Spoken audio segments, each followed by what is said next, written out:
Action. Ya, selamat sore. Saya Hidayatullah, biasa dipanggil Doyok. Rasa-rasa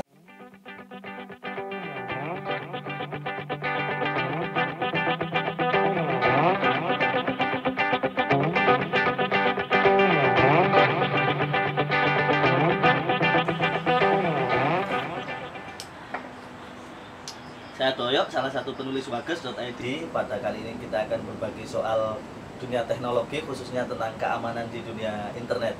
Kalau teman-teman, sahabat-sahabat semua perhatikan, saya tidak ingin mengatakan ini baik ya, bahwa pandemi COVID-19 ini juga mempunyai sisi lain begitu. Salah satunya adalah peningkatan pengetahuan sahabat-sahabat semuanya di dunia teknologi. Diakui atau tidak, hari ini masyarakat Indonesia pada akhirnya banyak yang menggunakan teknologi. Data berbicara, misalkan di Kata Data ada lonjakan 40-70% pengguna Instagram dan WhatsApp di seluruh dunia. Dan kalau melihat fenomena lagi, misalkan sekarang banyak diskusi online, banyak rapat-rapat online, bahkan kebijakan pun dilakukan secara online sekarang menggunakan aplikasi telekonferensi macam Zoom ya, yang hari ini masih naik daun. Kemarin banyak orang. Nah, ini pandemi COVID-19 ini sekali lagi tidak mengatakan baik, cuma ada satu sisi hikmah, yaitu di dunia teknologi. Kan kita tahu padahal teknologi ini sebenarnya sudah lama ada di tengah-tengah kita, tapi masyarakat seakan acuh tak acuh, ini apa, teknologi buat apa, saya belum butuh. Tapi akhirnya karena terpaksa di rumah akhirnya menggunakan teknologi. Padahal sebelum Facebook, Twitter, IG misalkan ada apa, Friendster. Kemudian sebelum ada Zoom sudah ada Google Meet, Google Hangout. Banyak banget aplikasi yang bisa digunakan yang sebenarnya mempermudah kita. Nah, ini hari ini teknologi menemukan momentumnya. Hal ini didukung oleh semakin mudahnya gadget didapat oleh semua lingkungan, semua kalangan. Karena apa? Sekarang gadget murah, semua orang bisa beli. Berapa sih ya HP Android ya? Bahkan sekarang mungkin kalau ditanya di sekitar kita berapa orang yang menggunakan Android dan yang tidak, ya banyak yang menggunakan, mungkin seperti itu loh. Nah, sayangnya lonjakan pengguna internet yang sedemikian besar, bahkan katanya 40% sampai 70% ya, WhatsApp khususnya dan IG itu meningkat di seluruh dunia.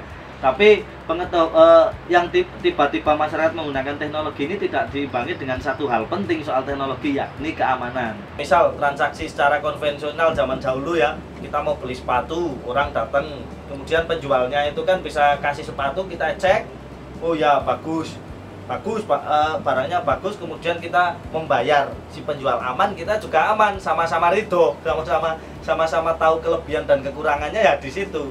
Tapi ketika kita sekarang menggunakan teknologi, semua transaksi, komunikasi, keamanan itu kan ada dalam satu kabel yang tidak kita lihat, kan seperti itu. Maka isu keamanan ini menjadi penting. Baru-baru ini di situasi pandemi COVID-19, soal Zoom ini yang lagi booming saja, ada fenomena Zoom booming. Apa itu? Itu fenomena di mana celah keamanan Zoom itu berhasil dibobol. Jadi ketika kita diskusi online, rapat online, tiba-tiba ada user tidak diundang masuk dan menyebarkan gambar-gambar porno. Ini yang menyebabkan Zoom dilarang di beberapa negara, khususnya salah satunya yang sudah terang-terangan Amerika melarang kelas-kelas online di Zoom. Sebagian memang bilang ini hanya persaingan dagang. Tengah tidak ingin Zoom naik, produk saya ini udah lebih dulu, harusnya yang tren kok malah Zoom. Itu ada yang bilang begitu. Cuma tetap harus kita garis bawahi, sisi keamanan harus kita teliti dan kita sikapi dengan bijak. Apalagi CEO Zoom sudah mengatakan bahwa memang ada celah keamanan ini. Selama 2 minggu ke depan dia tidak akan menambah fitur, tapi dia akan fokus menangani isu keamanan. Nah, maka dalam kesempatan ini saya dari Wages.id akan berbagi soal tips dalam menggunakan internet agar kita tidak hanya serta-merta menggunakan teknologi dengan gegabah, tapi kita juga bisa berhati-hati untuk meminimalisir efek-efek yang tidak baik di kemudian hari. Yang pertama adalah hati-hati menjaga keamanan akun kita. Akun apa? Bisa email, bisa Facebook, bisa Twitter, bisa IG, bahkan bisa TikTok, YouTube, dan lain sebagainya. Kenapa kok akun-akun ini perlu diamankan? Karena akun-akun ini mudah diretas kalau kita tidak hati-hati. Salah satunya adalah hati-hati dalam login. Sahabat-sahabat Wages harus memperhatikan di mana sahabat-sahabat login, apakah di tempat umum, di perangkat pribadi, di kantor, atau di mana. Kalau di perangkat-perangkat pribadi itu masih cenderung aman lah selama tidak dijual atau selama tidak berpindah tangan, dipinjam teman atau dan lain sebagainya. Tapi ketika itu dilakukan di perangkat kantor, perangkat umum atau bahkan warnet, ini yang bisa menjadikan akun-akun kita itu tidak aman. Salah satu penyebab yang paling sepele adalah teman-teman tidak teliti atau bahkan tidak tahu bahwa efek klik remember me di dalam situasi login itu, atau bahasa Indonesianya ingat saya. Kalau kita login itu kan username, password, kemudian ada checklist ingat saya. Nah, itu fungsi ingat saya itu adalah merekam data-data yang teman-teman masukkan.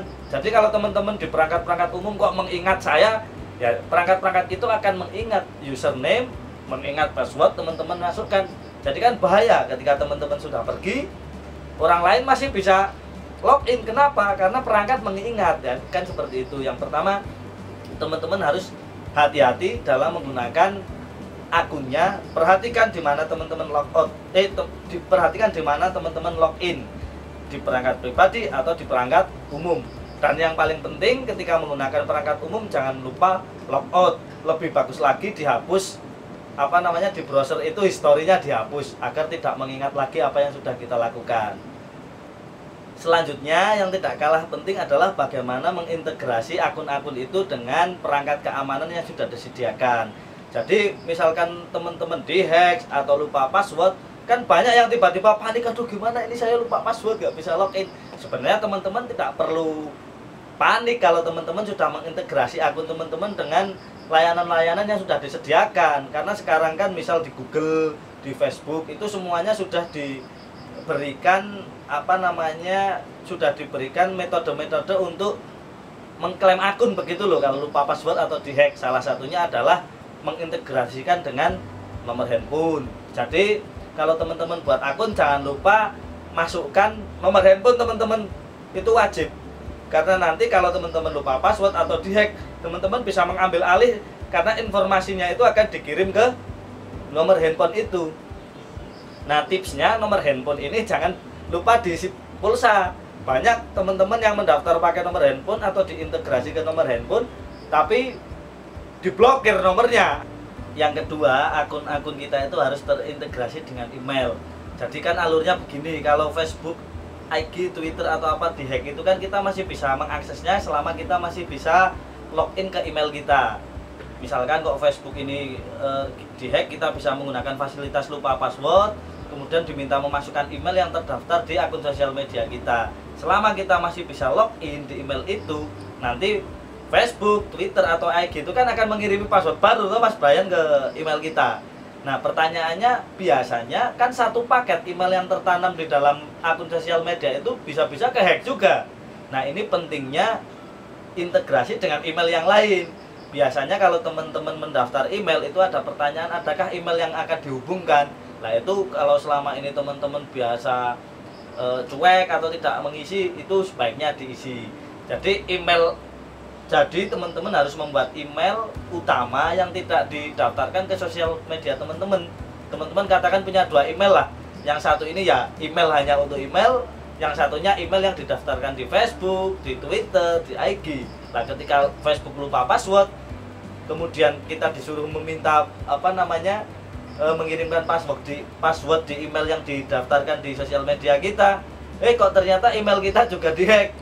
Nah, itu masih bisa. Ketika kita mau login ke email yang dihack, kita juga lupa, dipilih saja menu lupa password, nanti akan diminta alamat email yang aman tadi yang tidak teman-teman daftarkan dimanapun.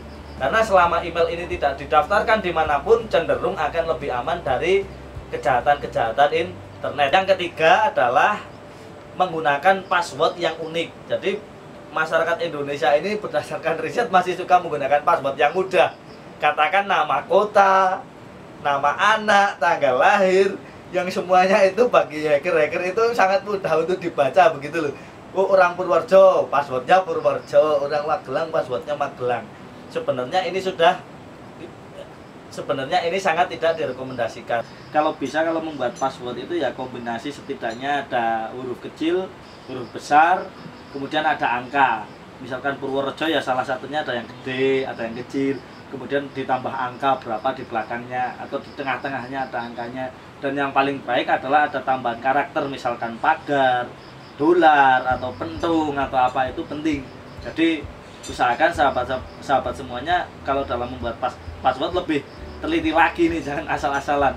Mungkin alasannya mudah diingat, tapi karena mudah diingat mudah juga dihack. Kalau mau lebih rumit sedikit kemudian dicatat di buku harian atau apa, itu lebih baik. Yang kedua yang tidak kalah penting adalah hati-hati dalam klik link. Jadi kalau kita di sosial media banyak sekali ya link-link yang bertebaran, apalagi di WhatsApp. Ya, sampai menjadi guyonan ya, salah satu ciri-ciri manusia sosmed itu kan lebih cepat jarinya daripada otaknya. Tidak dilihat, tidak dibaca, tidak dicek dulu, langsung di-share. Seakan-akan yang nge-share lebih dulu yang paling keren loh. Padahal belum tentu. Kalau hoax gimana? Banyak dalam situasi pandemi COVID-19 yang memanfaatkan kegabutan kita, membagi link yang seakan-akan bagi kaos, bagi sepatu, padahal itu upaya pencurian data. Salah satu kejahatan internet kan mekanismenya melalui link. Jadi ketika kita klik link tertentu, kita itu menyetujui pengambilan data atau transfer data dari perangkat kita ke salah satu web itu. Jadi teman-teman harus hati-hati, jangan sembarang klik link, harus selalu perhatikan. Apalagi kalau sudah ada pertanyaan, apakah Anda mengizinkan data pribadi atau apakah Anda mengizinkan transfer data? Nah, itu harus teman-teman jangan asal klik ya atau buru-buru di nek itu jangan sampai. Harus selalu teliti, cross check ini linknya hoax atau tidak, linknya bahaya atau tidak. Ini penting. Di Facebook, di WhatsApp, dimanapun banyak kejadian tiba-tiba orang, saya kok merasa tiba-tiba akunnya dihack. Atau tiba-tiba kok saya merasa akunnya posting gambar-gambar yang tidak senonoh atau gambar-gambar porno, itu kan banyak. Itu biasanya mulainya itu ada sebabnya lah, tidak tiba-tiba dihack. Pasti kalau tidak karena passwordnya dicuri, yang kedua biasanya karena kita sudah menyetujui satu transfer data atau menyetujui aplikasi untuk memposting melalui akun kita. Salah satu persetujuan itu biasanya mekanisme menggunakan klik link itu. Jadi di WhatsApp, di Facebook, di Twitter, sekali lagi jangan asal klik, tapi perhatikan dulu, cek dulu apakah hoax atau tidak. Yang ketiga yang tidak kalah penting adalah hati-hati ketika mendownload aplikasi baik di komputer maupun di Android kita. Karena biasanya teman-teman itu cenderung asal download saja. Memang aplikasi itu kalau hanya di next terus ya pasti terinstall. Tapi apakah baik? Belum tentu. Karena biasanya ketika kita hanya next saja, itu kita juga dalam penginstalan itu ada penyertaan aplikasi lain atau virus begitu loh. Cerita di kantor saya itu banyak komputer ya, masing-masing karyawan itu punya komputer. Padahal komputer saya itu datanya paling banyak, aplikasinya paling berat-berat, tapi kinerjanya selalu lancar. Sementara komputer teman-teman itu datanya sedikit, aplikasinya juga sedikit, tapi kok lemot. Nah itu mereka jadi bertanya-tanya, loh piye ini, gimana ini kok bisa komputermu itu lancar terus? Nah, saya kasih tahu salah satunya adalah teliti dalam menginstal aplikasi. Misalkan sobat-sobat mau menginstal aplikasi grafis, aplikasi Android atau apapun itu, setiap step dalam penginstalan itu harus dibaca. Biasanya ada pertanyaan-pertanyaan yang sangat detail. Misalkan kalau kita menginstal aplikasi A, kemudian ada pertanyaan dalam bentuk checklist, apakah akan menginstal aplikasi yang ini juga? Nah, kalau asal next dan centang semua, biasanya kita tidak sadar ketika kita menginstal aplikasi A, kita juga menginstal aplikasi B. Jadi itu yang mesti hati-hati. Yang kedua, biasanya kalau di komputer itu menyerang browser. Jadi kadang browser kita tiba-tiba kok jadi berat. Browser kita kok tiba-tiba jadi yang defaultnya jadi yang tidak begitu populer, tidak di Google atau di Yahoo, tapi di alamat yang antah berantah. Itu biasanya adalah bawaan aplikasi-aplikasi hasil download di internet. Nah, yang ketiga ini teman-teman juga harus berhati-hati. Step by step dari penginstalan itu harus dibaca. Kalau tidak bisa bahasa Inggris, ya ditranslate dulu lah di Google begitu. Nah, tiga hal tersebut kalau kita perhatikan sebenarnya sangat membantu kita dalam keamanan dunia internet. Jadi kalau teman-teman tadi dalam keamanan akun, kemudian hati-hati mengklik link, kemudian yang ketiga hati-hati menginstal aplikasi, tiga hal ini saja diperhatikan, insya Allah teman-teman atau sobat-sobat Wages akan lebih efeknya lebih sedikit lah untuk dapat dihack atau dan lain sebagainya.